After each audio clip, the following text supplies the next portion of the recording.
The new Consumer Reports, Lauren Fix, who is a car expert, she joins us now, automotive experts. I think GM ranked, as far as quality, somewhere very low, if not on the bottom. So then what gives here? Well, it's interesting. I mean, a lot of people are saying that GM and Ford and Chrysler aren't building good cars. The truth is they are. I think the problem is everybody's running scared. But that guy said the problem is too many non-American cars on the road, Lauren. I don't know if it's that simple. I don't think it's that simple either, to be totally honest with you, because a lot of them are being built here in the U.S., which is giving jobs to Americans. You got Honda, you got Toyota, you got Kia, Hyundai. They're being built here. Mercedes, VW is building another plant here. So if they're building plants and they're giving us jobs, that's not necessarily the problem. The truth is GM has got a huge cash burn going on, and they're trying to do the best they can slow it down. They're selling off Opel in Europe. They're already getting rid of Saab. They're getting rid of Saturn. They're going to end up with Buick, Cadillac, Chevrolet, and GMC. Okay. So when you look at that, that's a big change. Well, here's the thing, though. I mean, obviously they know you can't do business as usual. I guess the bottom line is here, is it fixable? And if so, how do we do it? If not, why do we keep putting more money and more money and more money into GM or any of these car companies when maybe the problem is not fixable? Maybe they just need to restructure and do business differently.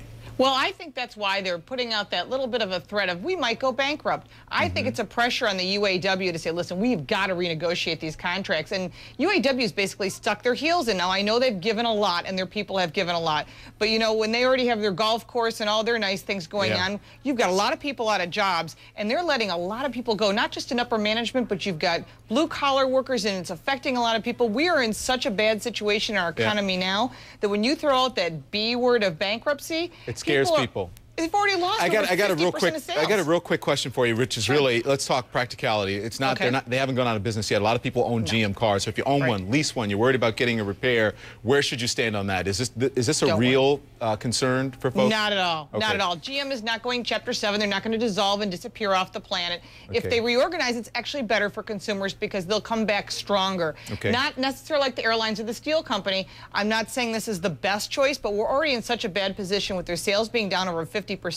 If this was a booming economy and people were buying cars, this would be a really bad time to go bankrupt. But this is not a bad time at this point if they have to pick now versus, you know, 2 years down the road. I hear that. And it's not just the car companies, but with a lot of companies being bailed out, and even with the stimulus, you know, yes, we are in major trouble, but how much more can we take? How much more do we keep digging ourselves in further and further and further? And that's the question. And we got to start somewhere saying, you know what? No more. Right. Well, Chrysler's asking for another $5 billion. You know, they're asking for $30 billion. That's a lot of money, and money doesn't grow on trees, not for anybody. Money doesn't grow on trees, and it doesn't even grow at banks anymore because there's none there. Thank you. Absolutely. Lauren, we appreciate it. Thank you, Don.